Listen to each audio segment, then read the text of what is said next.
Gracias y qué gusto que nos acompañe un día más desde la redacción de Más por Más. Hoy nos acompaña el diputado del PAN en la Asamblea Legislativa del Distrito Federal, diputado Andrés Sánchez Miranda. Diputado Andrés, ¿cómo estás? Manuel, bien, afortunadamente. ¿Qué tal? Qué gusto que estás con nosotros. Eres un diputado joven, el grupo parlamentario del PAN es un grupo parlamentario joven. Hemos conversado aquí con algunos legisladores sobre las prioridades, pero quizá uno de los asuntos más urgentes en la capital, uno de los temas más relevantes para el día a día, para los ciudadanos, para la inversión, para los empresarios, para quienes hacen moverse a esta ciudad, pues es el asunto de la seguridad, que ha ocupado algunos de los principales espacios informativos. ¿Qué está pasando en la ciudad y cuáles son las consecuencias que hoy se observan ya en torno a este tema? El clima de la inseguridad, sobre todo el de la percepción de la inseguridad. Es una situación preocupante, definitivamente. Tenemos, de acuerdo a la última encuesta de victimización del INEGI del año 2012, que cerca, por ejemplo, de 165,000 de los centros de negocio, locales, comerciales, sufrieron algún tipo de delito. Algún tipo de delito que puede ser desde robo, extorsión, secuestro, vandalismo, etc. Pero para que podamos dimensionar esa cifra de 165,000 establecimientos mercantiles, el universo de registrados son de casi 400. Entonces estamos hablando que casi el 40% de los establecimientos mercantiles sufrieron algún tipo de incidente que en promedio les incurrió en un gasto de 42,000 pesos en pérdidas. 42,000 pesos en pérdidas que significan para muchos micronegocios cerrar la cortina, que si me bajaron todo mi existencia de mercancía, pues ya no voy a ser competitivo el día de mañana. A ver, son, digamos, afectaciones que lo mismo pueden ser por actos vandálicos, como en las diversas protestas, en los enfrentamientos que han habido en manifestaciones, la más reciente, la del 10 de junio pasado en el Zócalo y en las inmediaciones, pero también tiene que ver con actos delictivos, con quizá el cobro de derecho de piso, con las extorsiones, con los asaltos. ¿Cómo estamos, digamos, porque sí, suena, digamos, alarmante y preocupante, pero cómo estamos con respecto a cómo nos encontrábamos hace algunos años o hace algunos meses? ¿Es peor? ¿Es mejor la situación? ¿Cómo vamos? No, estamos yendo en aumento en cuanto a ese tipo de delitos, desafortunadamente. Se incrementó con respecto a 2011 y con respecto a 2010 también. Y si agregamos dos cifras que yo calculo, de acuerdo a las mismas cifras oficiales, la delincuencia nos cuesta el 6% del PIB de nuestra capital, algo similar a 14,000 millones de pesos. 9,800 millones de pesos nos cuestan los delitos, los asaltos, las extorsiones, los secuestros, mientras que 4,200 millones de pesos nos cuesta la seguridad que tiene que pagar el empresario adicional a lo que originalmente tiene. A ver, las autoridades en la capital dicen que el Distrito Federal está fuera de esa dinámica, digamos, de violencia, de clima de inseguridad, de crimen organizado que hay en otras y en muchas regiones del país, pero también en grandes ciudades que han existido, digamos, durante los últimos años. El caso emblemático quizá el de Monterrey. ¿Estamos comparado con esas entidades peor? Porque las autoridades pues no se cansan de repetir que vamos mucho mejor y que no estamos inmersos en esa dinámica nacional. Yo creo que ese discurso de que decían las autoridades que eran hechos aislados acaba de derrumbarse. Acaba de derrumbarse con cifras tan abrumadoras como las que tenemos aquí, donde, insisto, 165,000 delitos no son hechos aislados. Que nos cueste eso, el 6% del PIB de la ciudad, no es un hecho aislado. Pero estamos peor que respecto a otras entidades, yo creo, a otras grandes ciudades, porque lo que dicen las autoridades, bueno, es que esta es una gran metrópoli, en una gran metrópoli pasa de todo y sí, somos millones de habitantes. Creo que afortunadamente no hemos todavía cruzado esa pequeña línea donde encontramos muertos en la calle, donde hay balazos a cada rato, desafortunadamente, como en otras ciudades fronterizas. Pero tampoco podemos dejar pasar que esos 165,000 delitos pues sean algo menor. Sin duda es un foco rojo que tienen que atender las autoridades capitalinas, sobre todo porque estos empresarios son los que están generando empleo, son los que están generando riqueza en favor de la ciudad, son los que están generando impuestos para que los programas sociales y la obra pública siga creciendo. Y si no hacemos ese esfuerzo para poder proteger su patrimonio, el día de mañana va a cerrar la cortina, se va a ir a otra ciudad, o otro país, ¿Qué están haciendo mal las autoridades en este sentido desde tu punto de vista? Porque pues no solamente, digamos, es el caso del Distrito Federal, depende por supuesto el tipo de delito, pero es una dinámica incluso nacional, son corresponsabilidad por parte de autoridades de diferentes niveles. Desde tu punto de vista, ¿qué está haciendo mal la autoridad y qué habría que hacer distinto? Es una responsabilidad únicamente del gobierno del DF, son delitos del fuero común, son delitos delitos que la Procuraduría Capitalina tiene que perseguir, la Secretaría de Seguridad Pública tiene que proteger a los ciudadanos. Algo que no está logrando al 100%. ¿Qué es lo que estamos sugiriendo en el Partido Acción Nacional para poder mejorar este clima de negocios, para poder mejorar la seguridad en la que día a día están trabajando los empresarios? Por ejemplo, un programa muy exitoso que sucedió en Londres, en Nueva York, donde cámaras privadas de seguridad que vigilan el propio negocio. Yo tengo el incentivo a poner mi cámara para poder monitorear qué es lo que pasa día a día.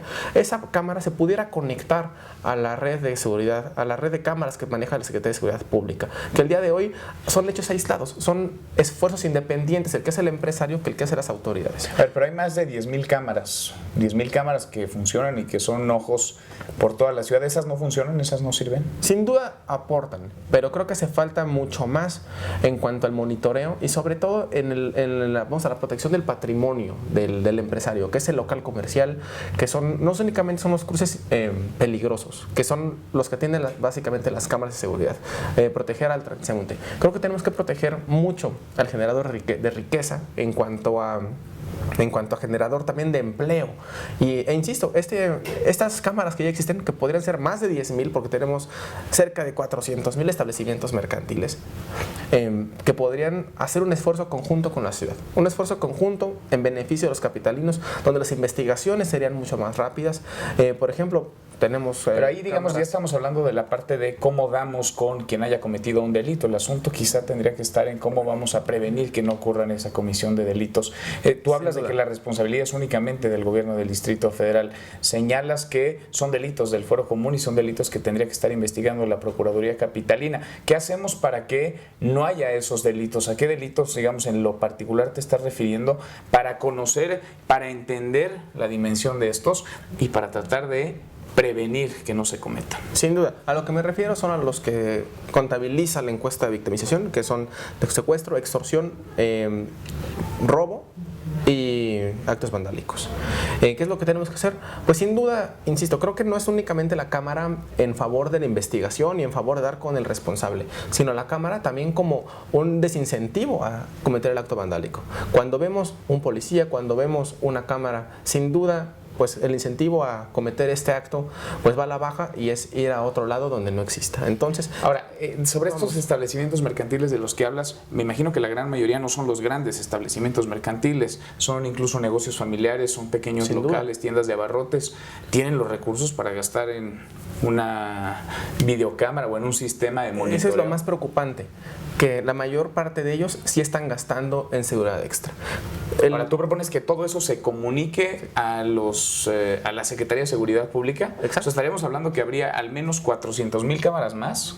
Pues sería nuestro mercado meta, si quieres verlo como en términos económicos. 400,000 establecimientos mercantiles con cámaras. Al día de hoy, el mercado de la seguridad privada en el DF nos cuesta 4,200 millones de pesos. Bueno, le cuesta a los empresarios, entre cámaras de seguridad, entre adicional personal de seguridad privada en las entradas, en rejas, en alarmas, en electrificación de vallas, etcétera. Eso lo está gastando 4,200 millones de pesos que podrían ser también utilizados en expandir su propio negocio, en generar más empleo, en generar más riqueza en favor de los ciudadanos y no únicamente en proteger que no nos vayan a robar lo que se tiene. ¿Y no sería mejor usarlos en prevenir, que no hubiera estos actos delictivos? Porque nos hablas de extorsión, de secuestro, nos hablas también de actos vandálicos y de robo. Quizá el robo ocupa la mayor parte. ¿Cómo prevenimos? ¿Cómo hacemos que esto no ocurra? Que no haya gente delinquiendo, que no haya personas que recurren y que lo ven como una forma de vida, como su modus vivendi. Bueno, creo que la estrategia de prevención de delitos es una estrategia mucho más ambiciosa que únicamente ver el tema de seguridad. Sin duda tenemos que... Porque si vamos a gastar, y eso es un dineral, o sea, gastar en estas cámaras, pues mejor gastémoslo en educación, en prevención, en fomento al empleo, para tratar en la medida de lo posible de que no ocurran. Por supuesto.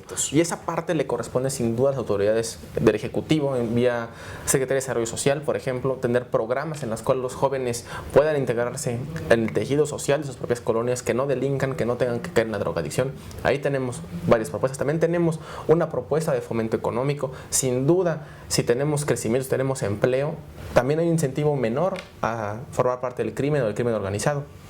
Y también, insisto, es una labor preventiva de la misma Secretaría de Seguridad Pública. Yo creo que tiene que irse construyendo una estrategia de prevención del delito desde los tres sectores, el económico, el social y el... Así como nos lo pintas, pues el Distrito Federal entonces no vamos bien de acuerdo a esta visión que nos planteas. ¿Hay extorsiones en la capital del país? ¿Hay extorsiones por parte de quién? ¿Quién extorsiona hoy a los comerciantes, a los empresarios en la capital mexicana? Bueno, creo que hay extorsiones de varios tipos, ¿no? Está la extorsión crimen organizado, que por supuesto que existe y que también la Procuraduría publica cifras de manera mensual, que no ha habido una disminución significativa en la presente administración, con todo y que tenemos a un jefe de gobierno que fue procurador, que conoce a detalle el problema que tenemos en la capital en cuanto a este problema grave que tenemos. ¿Quién lo hace? Sin duda, pues bandas que tienen que perseguirse. Vamos, ahí sí no tengo un nombre en cuanto a quién acusar, pero creo que ese es el trabajo de la Procuraduría, tener bien mapeado dónde está pasando, desde qué cárceles también, por ejemplo, las extorsiones están saliendo vía teléfono, desde qué forma las familias, que se organizan también de esta manera para tener un lucro en este negocio de la extorsión, que es un negocio también desafortunadamente. ¿Dónde está pasando? Pues creo que pues en muchas razones, en muchos ¿Vamos mal lugares. en el tema de seguridad en el Distrito Federal? ¿Estamos peor? Sin duda vamos mal. No sé si estemos peor que antes. Yo veo exactamente los mismos problemas. Veo cobro de derecho de piso, veo secuestro, veo extorsión, veo que las autoridades no están tomando con la seriedad correspondiente este tema. Veo los mismos problemas que antes. No sé si peor o mejor, pero de que estamos en una situación grave, eso es un hecho. ¿Y ves voluntad de las autoridades? Desafortunadamente al día de hoy no. Creo que mientras sigamos como autoridades, y me refiero a Secretaría de Seguridad Pública y Procuraduría, diciendo que son hechos aislados, que lo que pasó en Tepito es algo que no es simbólico de la ciudad, que lo que pasó en la zona rosa con los desaparecidos tampoco es significativo de lo que pasa comúnmente en la ciudad. Y tenemos una noticia nueva cada semana similar, mientras nos sigamos cerrando los ojos, sigamos tratando de tapar el sol con un dedo y no tomemos el toro ahora sí que como debe de ser por los cuernos, pues creo que no va a haber ninguna diferencia. ¿Dónde está la oposición en el Distrito Federal? Porque de pronto con todo esto que ocurre uno esperaría que ahí estuvieran los legisladores del PAN, del PRI, que estuvieran los dirigentes de esos partidos en la capital, pues haciendo pronunciamientos ante no asuntos menores, todo lo contrario, y con propuestas de altura. Nos platicas de una, pero hay muchísimo más de lo que se comenta que está ocurriendo en la capital. ¿En dónde está la oposición? Porque parece que no existe, y si existe, pues está muy disminuida. Bueno, creo que se han hecho esfuerzos importantes a través de presentar puntos de acuerdo en esta última comisión permanente en la Diputación, que se queda de guardia en la Asamblea Legislativa. Como oposición sí hemos hecho algunos extrañamientos, pronunciamientos, que desafortunadamente la mayoría del PRD no ha logrado que transiten en favor de los ciudadanos. Creo que es algo que sí tenemos que ser mucho más energéticos y mucho más enérgicos en el señalamiento de este tipo de irregularidades y de las preocupaciones que tenemos como legisladores. Tenemos diputados que se han hecho ya algunos pronunciamientos públicos y que sin duda creo que en esos siguientes días, en esos siguientes meses, de no mejorar la situación, también seguiremos poniendo el dedo sobre el renglón exactamente y no quitarlo hasta que se mejore la situación. Porque ustedes quizá pues no gobiernan mucho, gobiernan solamente una delegación, la delegación Benito Juárez, pero tienen una presencia en la Asamblea Legislativa del Distrito Federal, y de pronto los escucho yo y parece que le echan la culpa y la bolita a los legisladores del PRD, que son la mayoría, que la mayoría de los ciudadanos votaron por ellos, pero pues ustedes dicen, si no se aprueba, si no pasa, si no se dictamina, pues ya no queda en nuestra cancha. ¿No tendrían ustedes que decir algo más? Más allá de echarle la bolita. Creo que más que la parte legislativa también se ha hecho, insisto, conferencias de prensa, se han hecho comunicados al respecto. Sin duda creo que tenemos que hacer un movimiento mucho más organizado en caso de que esto no prospere, ¿no? Creo ¿Están cerca ustedes de los ciudadanos? Sin duda, sí, por supuesto que sí. Creo que aquí estamos haciendo un llamado, insisto, representando a un sector de la ciudadanía, que es el sector empresarial. Es un sector que también tiene cámaras organizadas y que nos han buscado con preocupación legítima. Creo que estamos representando realmente a sectores de la ciudadanía que el PRD no está atendiendo a través del Ejecutivo, precisamente. Pero ahora sí los están representando. Te pregunto si están cerca, porque de pronto, después de los resultados del año pasado, electoralmente hablando, pues parece que no están cerca, están lejos y muy lejos de la ciudadanía. Vaya, el voto la preferencia electoral que ustedes obtuvieron fue muy menor comparado con lo que obtuvo la izquierda del PRD, que tiene, y ahí están los números, no nada más la mayoría en las delegaciones, sino también la mayor presencia en la Asamblea Legislativa del Distrito Federal. ¿Aprendieron de eso para acercarse a los ciudadanos? Porque quizá tratar de cubrir esos errores pues los haría volver a cometerlos exactamente igual en el próximo proceso electoral. No, creo que sin duda la lección se aprendió. Creo que tuvimos no únicamente responsabilidad en cuanto al Ejecutivo durante 12 años, sino también creo que tuvimos, pues ahora sí que el desgaste de una administración de 2 sexenios. Ese tema es algo que es un lastre que no estamos ahora sí que cargando el día de hoy. Creo que... ¿Y abandonaron la ciudad? Pues más que abandonarla, yo creo que la ciudad políticamente no tiene un sistema de contrapesos. ¿A qué me refiero? Por ejemplo, los jefes de delegaciones tienen un cabildo, no tienen un regidor como la mayoría de los municipios, donde nosotros también sepamos, por ejemplo, qué pasa en Iztapalapa, qué pasa en Álvaro Obregón, donde nunca en los últimos años pues no hemos tenido una presencia de diputados, de algún jefe delegacional, y que los regidores, los cabildos sí son un buen contrapeso de lo que está pasando en el municipio, que al día de hoy aquí pues más que tener representación, pues el PRD pues no ha dejado ahora sí que la misma reforma política vaya hacia ese lado. No creo que ellos abogan por el Estado 32, abogan porque tengamos el DF como una nueva entidad federativa, pero lo que vemos en la realidad es una política totalmente centralista. Una política totalmente centralista, por ejemplo, en cuanto a compras consolidadas, en cuanto a que las facultades de los jefes delegacionales han sido recortadas sistemáticamente, donde básicamente la jefatura delegacional se parece cada vez menos a un municipio y el gobierno central se parece cada vez más a un todo hegemónico, ¿no? Entonces, creo que en la medida en que no tengamos ese sistema de balances y contrapesos, pues sin duda, pues el gobierno que está, pues probablemente va a seguir. O sea, eso pasa casi en cualquier democracia donde pues el incumbente pues tiene una ventaja competitiva en elecciones pues brutal contra la oposición, ¿no? Entonces no es algo nuevo, no es algo que nos asuste, pero sin duda el PAN está presente, estamos presentes. Pero no escucho, coincido y comparto ese diagnóstico, y quizá habría que darle mayor atribución a las delegaciones, pero no escucho en esto una parte, digamos, de reconocer que hubo una falla. En el proceso electoral de 2000, en el de 2006, en el de 2012, el PAN no pudo construir un candidato propio, y vaya que tuvieron posiciones, no nada más en el Senado, en la Cámara de Diputados, en la Asamblea, también en diferentes delegaciones, jamás pudieron construir un candidato propio, un candidato panista que fuera el abanderado a la jefatura de gobierno. Ahora sí lo van a poder hacer porque, insisto, quizás si no reconocen en dónde estuvieron las fallas, es muy probable que vuelvan a tropezar con la misma piedra. Por supuesto, así como tú lo comentaste desde el principio, nuestro grupo parlamentario es el más joven de la capital. Y no únicamente en cuanto a los partidos, sino seguramente si lo comparamos con otras legislaturas locales, somos una generación nueva. Somos una generación joven que sí nos tocó vivir gran parte de la administración panista, pero también, como tú dices, nos tocó ser autocríticos, nos toca ahora sí que heredar un partido que no es en su mejor momento y que tenemos que ser completamente responsables y honestos en ese sentido. Sabemos en qué parte nos equivocamos, así como tú lo comentas, si somos cercanos a la gente, pues yo no vi un partido tan cercano a la gente durante el primer sexenio, por ejemplo.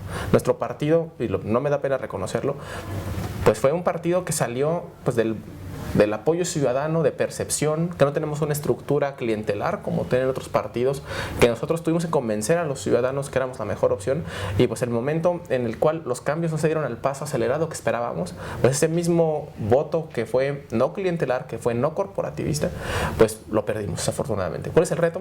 Pues demostrar que estamos no únicamente listos para seguir dando mejores propuestas, que tenemos una buena agenda legislativa, que es la parte que nos corresponde en específico, sino tomar esta batuta del partido como nueva generación que somos, como jóvenes que estamos buscando no abandonar el barco cuando se está hundiendo, sino mejorarlo, sacarlo a flote, y es precisamente lo que estamos haciendo.